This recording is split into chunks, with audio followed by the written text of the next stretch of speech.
that's not furniture you're going to have for the rest of your life.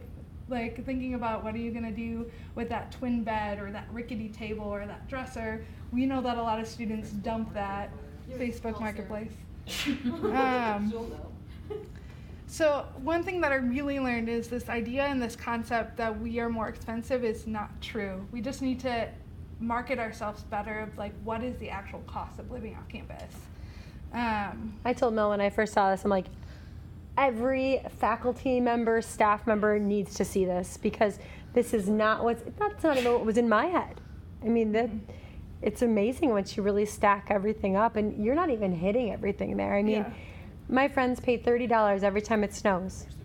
And that, not even looking at food because that would be another thing over here, and the meal plan might change our market share a little bit, but this alone is, I think, really priceless. And so the things that this doesn't include: renter's insurance, a roommate leaving mid-semester and you having to take over their payment and their lease, unexpected maintenance that you have to be in charge of. So thinking about like light bulbs and things about houses that our maintenance takes care of that we can't guarantee, that I don't think a lot of off-campus places fix for you. So lost keys, like that in itself, you have to get everyone's key recharged. You just don't get a lockout fee. And then the different security needed. So living off campus, I hear stories all the time of like, oh, my friends mail their packages to me because their packages keep on getting stolen off campus, or like even the stories about the bed bugs of like people taking a bed bug and bringing it to their on-campus friend to then get it tested. Like I've heard a lot of like horror stories of flooding and fires and maintenance issues that don't get taken care of for a very long time. And a lot of those prices have, a lot of the unexpected pricing has a lot of super high price tags associated with it. Another thing that I couldn't find off of all like the research that I did was like landlord reputation sites. So we have, again, freshmen signing up to live off campus with a landlord, but we don't know if they're good, if they're credible, like if they skim off the top or kind of gouge students when it comes to pricing. And that's kind of, in my mind, a little bit of a disservice for like the state of Winona, and I've talked to city officials about it.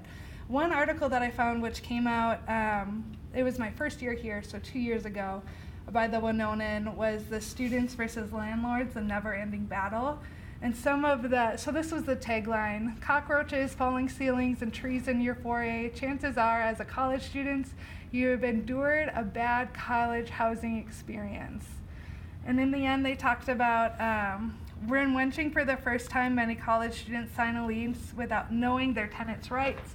Oftentimes they go in blindly looking at rentals, and once move-in day comes, it's once move-in day comes, every day after might become a horrible situation. So this was a kind of expose looking at Winona property management, looking at Bluff County, looking at both sides, like the problems that landlords see, but the problems that students see, and kind of tenants' rights.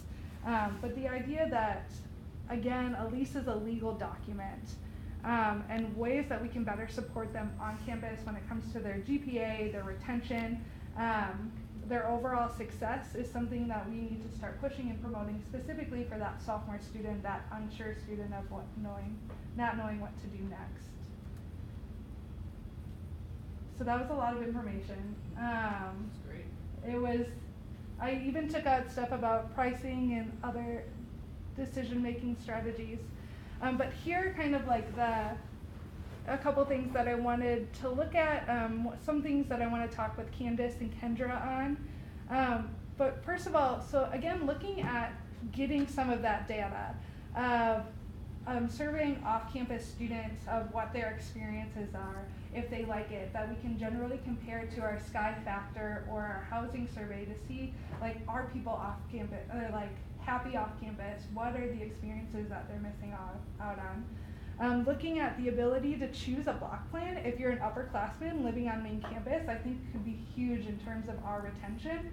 And looking at specifically Kirkland, but then the few upperclassmen that we have in our halls not being our student staff, would that increase our upperclassmen students, knowing that by the time they're sophomores and juniors, some of people will still love the CAF and love that all-time access, but others may prefer the Sonos or Panda. That might fit better into their lifestyle. And something that St. Cloud is doing, which was interesting, is they did a 5% discount for returning campus that equates to pretty much like the deposit and the housing application, about $250. But they had a big push in October for returning students to get a 5% discount. But in the grand scheme of things, that's only $250. But seeing what kind of marketing ploys we can do, that could increase our numbers, and a deeper dive into some research that we can do. It'd be interesting to know if that worked. Yeah. In the A team, we've talked about different ideas for years about that. We've had thrown around like, if you sign up for 2 years at once, you can lock in that rate. So that would probably be like a 3% savings on your next year, thinking that housing rates go up about 3% every year. So I would just be curious if St. Cloud did do it, like, do they see an increase in their returning population? Because I was always curious if it would really work, even though it seems like a good idea. Would it really get the results? And I found that this was like a huge lack of research that we had in Winona of analysis of off-campus listings comparing housing, amenities, location, parking, and costs. Specifically when it comes to utilities and landlord reviews, I couldn't find that anywhere. And it was part of they have a landlord association that kind of bars that, but at the same time helping educate our students of what is that experience off campus, knowing that housing and shelter is the base of Maslow's hierarchy of needs. If they are not happy off campus, they're probably not going to return to us as a student. And so looking at what are some ways that we can get some of that information, again, so we can tell our students, but also looking at cross-comparing satisfaction would be interesting to look into. So I came up with 2 communication objectives or marketing plans for our current students on campus. And I think we do this a little bit already when it comes to our presentations. But the first one, so least lessons from off-campus students. So I want to work with Kendra to maybe develop a program or some kind of information that we can get. And then the campaign of staying another year, thinking about that sophomore student that's unsure, not ready to sign a lease, just learned how to do laundry a month ago. What are some ways that we can entice that unsure student to live with us for another year? So the first lease lessons for off-campus students, focusing on informational appeals to Winona State students, looking at the legal things that come with the lease, doing a price breakdown of off-campus, living off-campus, and facts and tips from current off-campus students that they wish they knew before living off-campus or signing a lease. This communication plan will also compare the benefits of living off-campus versus on-campus when it comes to location, services, and most importantly, price. Because we know that we're going to have a chunk of students that live off-campus with us. What are some kind of poster campaigns or information, maybe not from us, but maybe from Kendra Weber, when it comes to some support that we can give for students moving off campus. Also for students that are on the fence about living on campus or off campus, this could push them to live on campus. And then the Stay Another Year campaign, which I highlighted more, it's the idea of the cyclical nature of every year we get a brand new group of freshmen. Every year we get kind of a fresh start. So what are some better ways that we can make the cultural norm be it is unfair that you need to sign a lease in September and October. You can stay with us for another year, and what does that mean for your development, for your connection to the community, and for your overall retention.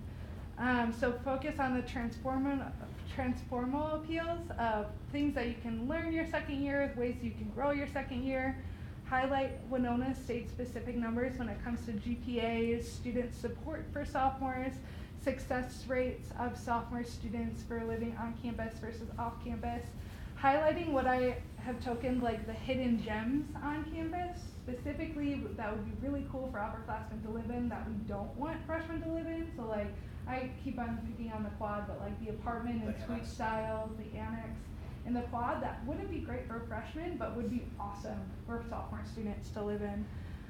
Getting students quotes, something that we've done in the past of why they decided to return to campus and what they learned. And then I created a marketing communications mix. I'm sorry, I'm going slightly over. I won't go into all of this, but here are some ideas that I had. Again, looking that October is where we get the majority of our housing applications and our returners, really hitting October hard kind of on all fronts when it comes to the returner process. So starting out with a leadership training session during fall training or assessment day, I'm talking to our current student staff about this price breakdown, about the benefits of living on campus. Because we hear it from our student staff too of like, it's expensive to live on. I would have lived off if I wasn't an RA. Like, we need to stop that. And we need to start saying like, actually it's really good to live on campus for a second year, and it's actually better financially off than signing a lease with someone that you don't know. Integrating the returner process into our October programming models and the halls, something that we're already doing with the orientation class presentations. And then again, I want to work specifically with Kendra and the campus attorney when it comes to like lease lessons or information that we can get out and then push out through our Facebook page, maybe put some posters up so students can make a better decision when it comes to who they're renting with. For advertising, doing postcards home, possibly highlighting for parents the benefits of living on campus for another year. Doing YouTube and Snapchat videos, which is a medium that Gen Z really like digests a lot of when it comes to reasons why living on campus or doing campus tours. Highlighting the hidden gems, so putting out the layout of the room, the locations of the room specifically that we want sophomores to live in. Even thinking about like the Sheehan corner rooms that have like 8 more feet of space, like really hyping those up for returning students. Things that we can post on our Facebook pages as well as push in October and November. Infographic of benefits of living on campus, budget worksheets, and something specifically, knowing that our application is only open up a month, what are some ways that we can push it harder and harder for students? So looking at putting up door hangers on each door, reminding students to apply for campus and live on campus. I know I was talking to some students who are some of our current staff, which was it was whatever. And I was like, are you gonna be in Eastlake next year? What do you wanna do? And they're like, oh, maybe we'll be in Eastlake. And I was like, your application is due tomorrow. Like, you need to do it now if you wanna get that single. So what are some ways that we can really push out, like, do your application, sign up, knowing that that time window is so short. Other marketing communications, so public relations, possibly doing more returner sessions, maybe having them weekly in October instead of that one time. Doing video tours or looking at some of the video tours, they're nice and they're great, but it doesn't really highlight like what the rooms look like what the spaces look like in Kirkland or in the suites or in the apartments. So doing some video tours, again, knowing that it's digestible a lot with Gen Zs in February, so then we can highlight them again in October. Instructional materials. So I think the more and more comfortable we get with StarRez, the less information we give out. And I think creating a how-to guide for applying to campus or applying to returning to campus and selecting their roommate group and having that instructional thing will be key, because though this is like year 4 of StarRez for us, it's year 1 for the returning process for our freshmen. So having how-to guides, knowing that we get a lot of those questions, and doing a website overhaul, because for the returner process, it took me like 7 clicks to get into it, and it should be 1 click. It should be something that it's easy, accessible, easily there, and it should be easier for people to apply to housing than it should be to cancel their housing.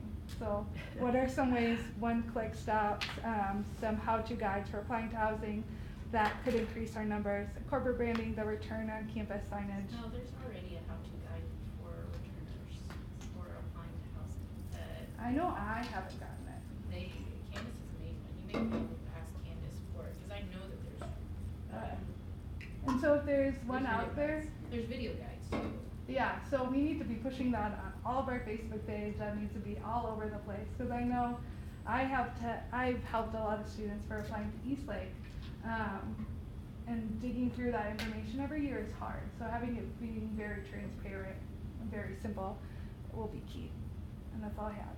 Sorry, I know that was a lot of information. It was a semester